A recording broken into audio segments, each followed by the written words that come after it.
Welcome everyone. And we have some wonderful friends in our midst. We have Shamini's dad here. Welcome, uncle. Nice to have you with us. And we also have a friend. I don't know your name yet, but we are happy to have you here too. Welcome. So today is our weekly Bhagavad Gita Satsang from the book The Essence of the Bhagavad Gita by Paramahansa Yogananda as explained by Swami Kriyananda. And today's inspiration is taken from the chapter The Sovereign Lord of All, chapter 9, verses 13, 14, and 15. Great souls, however, expressing in their human nature the higher qualities of divinity, pay undeviating homage to me, the imperishable source of all life. Constantly absorbed in me, prostrating to me with love, steadfastly resolute in their high aspiration, they worship me with unceasing adoration. Lesser beings also, offering me themselves with clear discrimination, discern me first in the manifested many, and then as the one behind the many. So in this chapter, Lord Krishna is revealing the sublime mystery of existence, how the unmanifested is manifest in everything, but of course, nobody knows it. And that is the mystery of existence. But people think God does not exist. I mean, if God exists in this world, what's happening to this world? I don't see God's presence around me or in my life. And he also goes on to talk about how his presence is veiled from those who are ignorant and at the same time revealed to those who are wise, to those who have clear discrimination. So in this verse 13 where he says, great souls, however, before that he's talking about how some souls do not have the faith or the interest in pursuing this one true dharma of the soul, which is to merge back in the divine, and instead are more attracted and lured by the appearance of the many, by the variety, by the temptations of delusion, and in so doing, their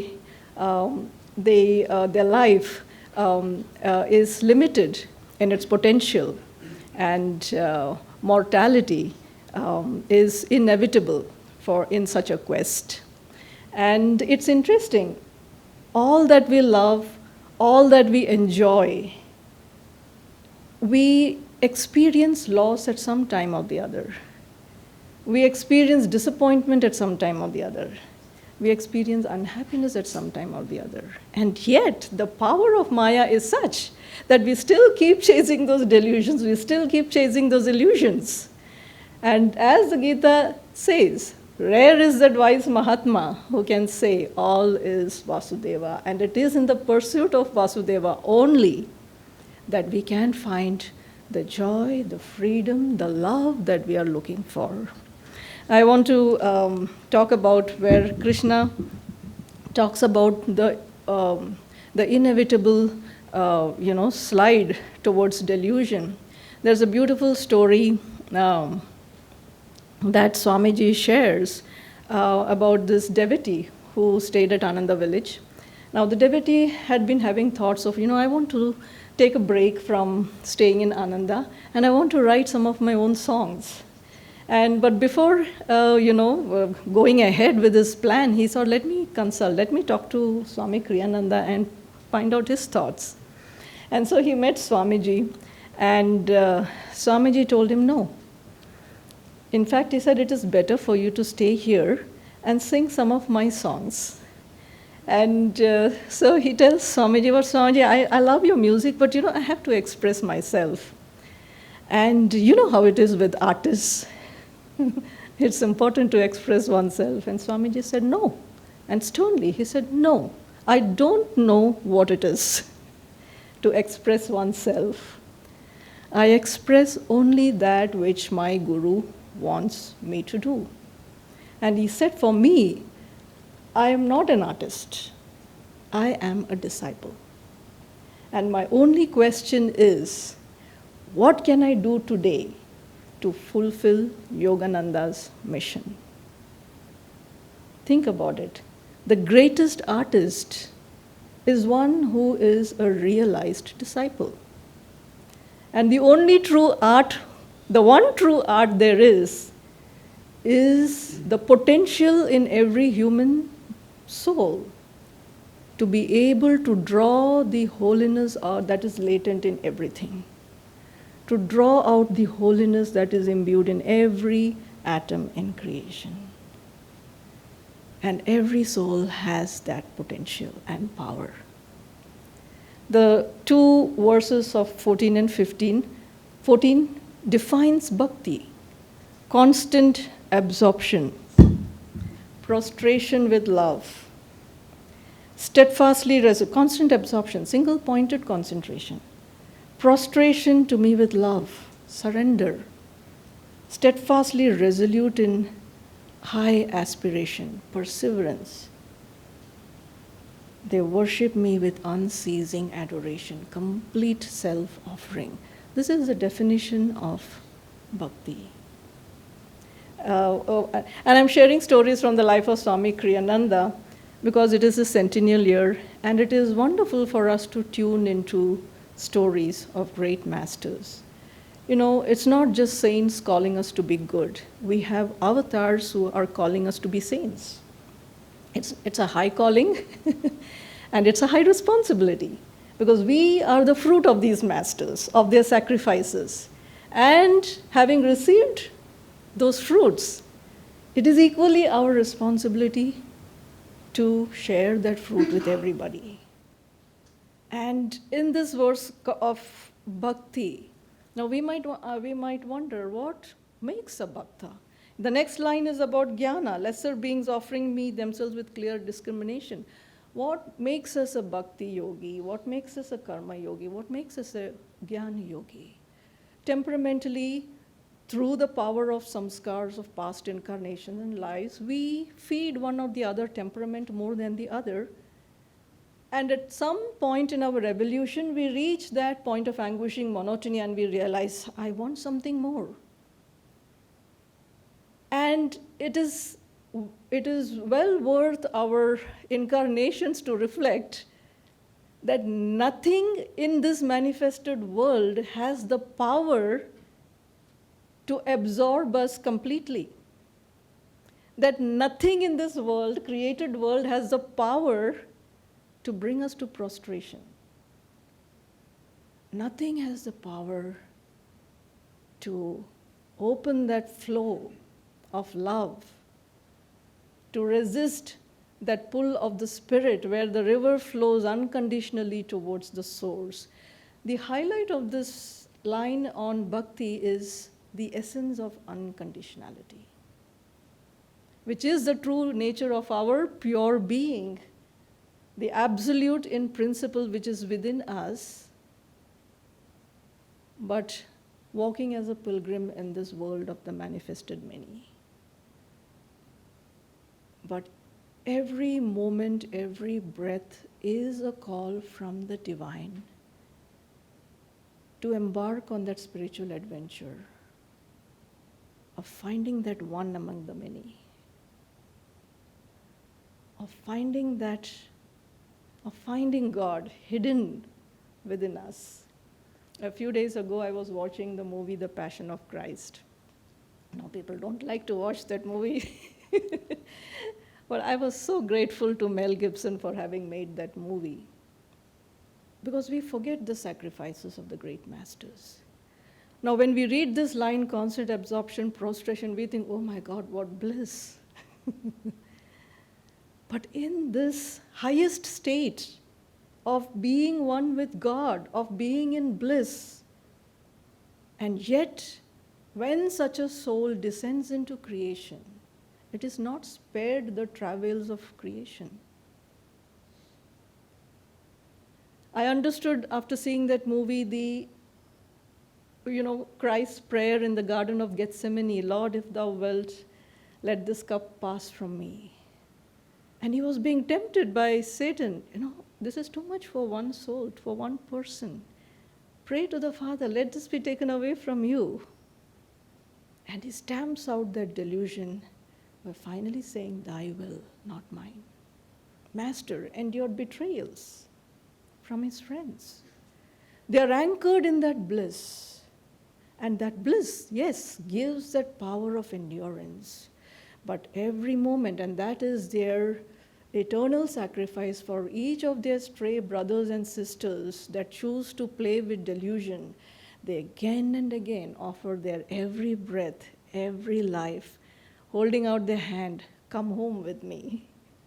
As Krishna says, "I unconditionally offer my love to you." As the masters say to the disciple, "Will you offer me your unconditional love? And then will you offer me also your unconditional obedience?" Because without that, it is hard for the artist to finish their work of art. Because unless we cooperate, it's like the sculptor. It's not important what the sculptor wants to express of his own creativity. The role of the sculptor is to chip away what is not in order to reveal what is.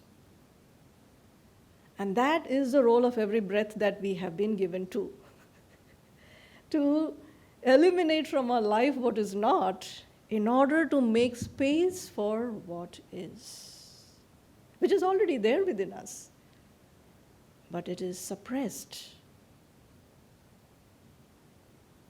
So, coming back to that movie, like I was saying, I was so grateful to be able to reflect. Some of these things force a reflection, which the power of Maya is that, you forget.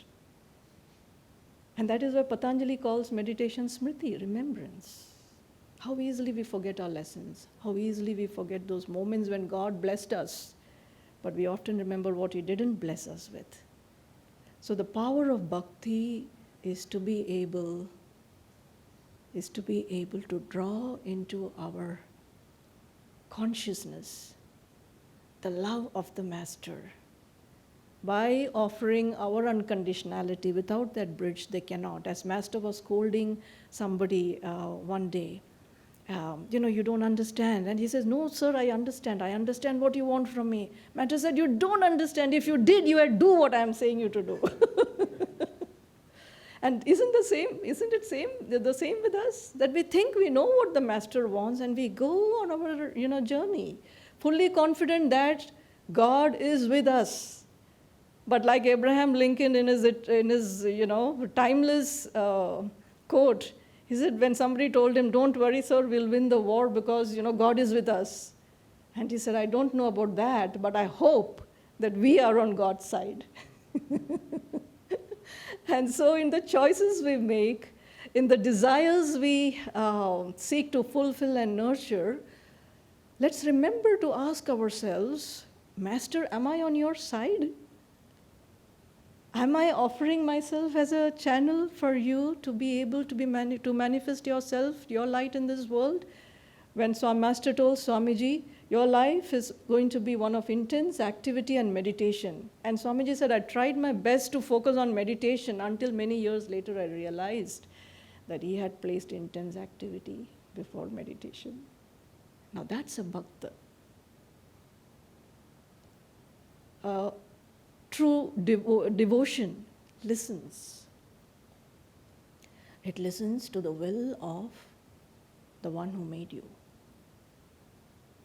That's when you can prostrate. When the ego is standing in the way, you cannot prostrate. And what is prostration? A complete self-offering, because there is nothing else that stands.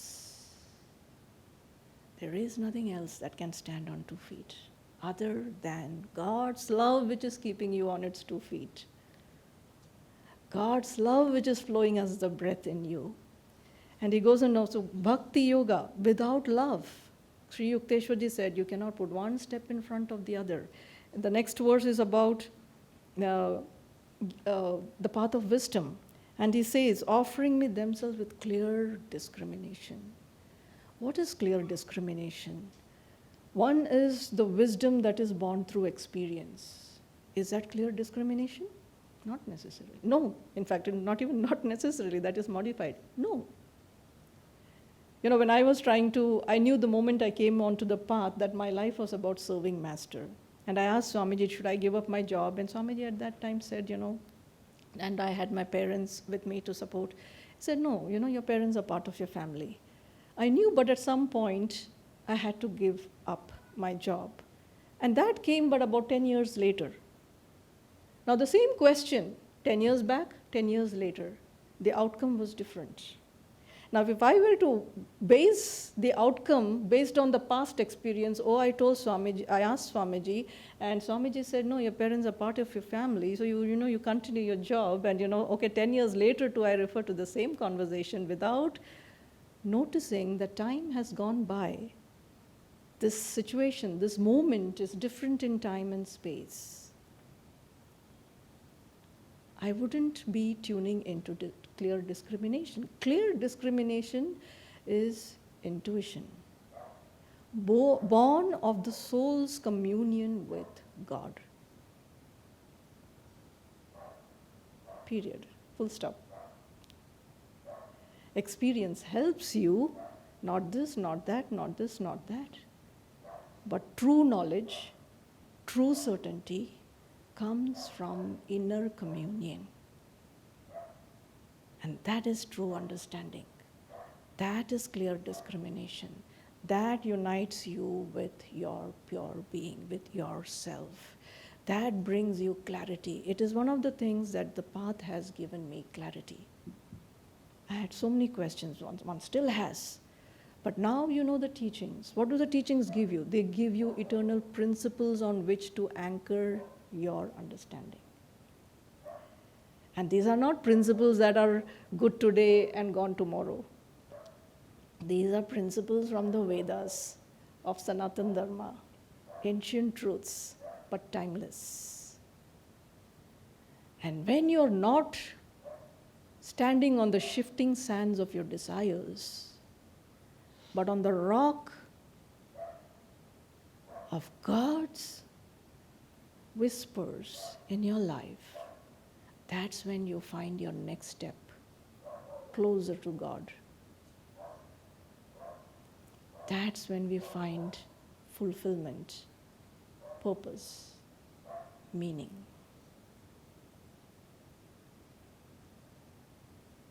We are all born to be saints. Claim that sacred inheritance and don't throw it away. Swamiji was once giving a satsang, and a devotee who was in the satsang said his body was in the room, but I could see that his aura, his vibration, his consciousness was so expanded, and it felt like he was coming from a far-off place. And he said, sooner or later, you have to get there. Why waste millions of incarnations?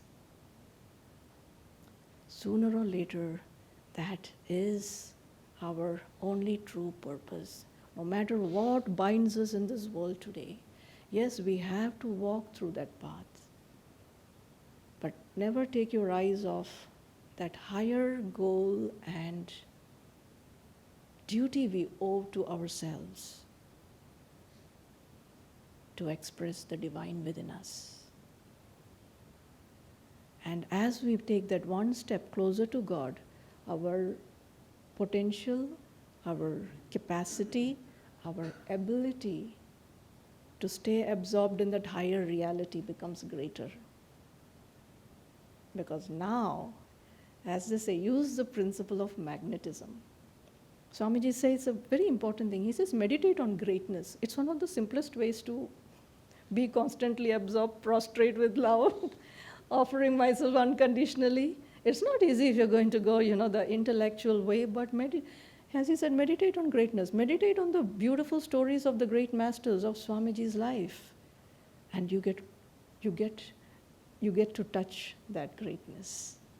Swamiji says a very important thing on the book, the Path, which is his autobiography. He said, I meditated for many years on each of those stories before I put those stories in that book. He said, and that I had intended to write that book in 10 years. But I persevered and wrote it intensely and wrote it in 3. But he said, of course, many more years were spent meditating on them.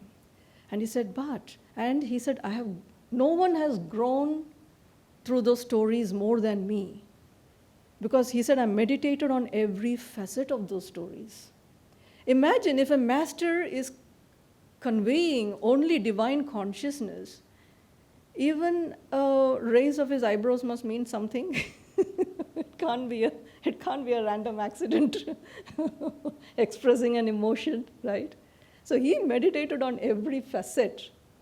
And he said, and I realized, and now that's a true teacher, he said, but I have not explained everything in those stories in that book because I want my reader to experience, like I did, spiritual growth and progress by meditating themselves on those stories and extracting those pearls of wisdom through your inner communion with the Master.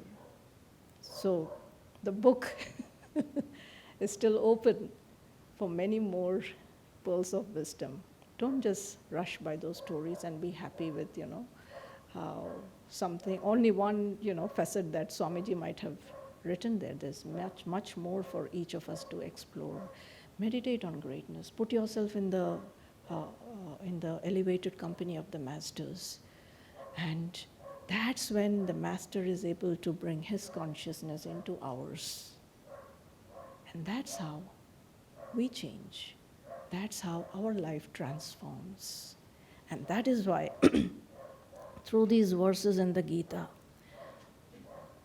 Krishna says, expressing in their human nature the higher qualities of divinity, pay undeviating homage to me.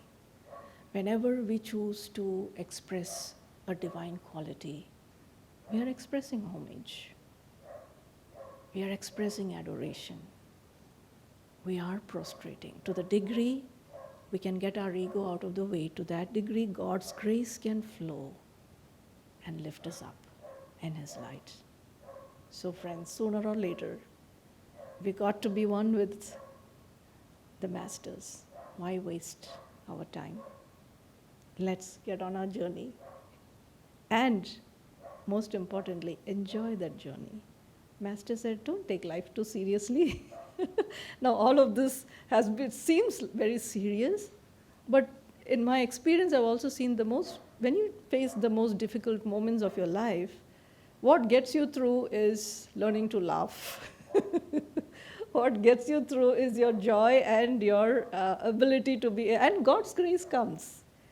But your ability to be able to step back and laugh, not at, but laugh in understanding that this is all a play. And as soon as I align my center in God's will, the play will cease. Inwardly. Outwardly it still continues. But inwardly you find rest. When Buddha received enlightenment, it is said, a wave of peace blessed the whole universe. Miracles happened. And Master would say, even when one person meditates deeply, you have no idea what blessings flow to the work. Christ's crucifixion, redemption for the world. Of course, they take the karma of their close disciples, but the world is uplifted in that wave of compassion and love. And we are all uplifted and held. Remember, even now, we are uplifted and held by those sacrifices. Not by the strength of our will alone. It is their life that holds us together. So when we wake up in the morning, to remember that what holds my body, mind and soul together is God's love. Let me spend 5 minutes in meditation, expressing my gratitude, expressing my love. How would you feel if your children didn't express their love to you? How does God feel when we don't express our love to Him? The way the world is going, maybe God needs prayers. Right? Because, Master said, when you have a mood, I suffer. God suffers with us. He hasn't abandoned us. All that we go through, God is our partner in it all. Let's offer Him our heart's love and devotion. And I want to close with this beautiful whisper that Master received from Divine Mother when he was meditating.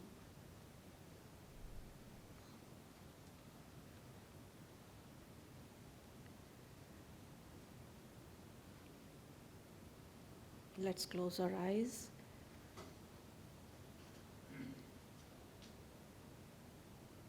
Feeling the presence of the Masters.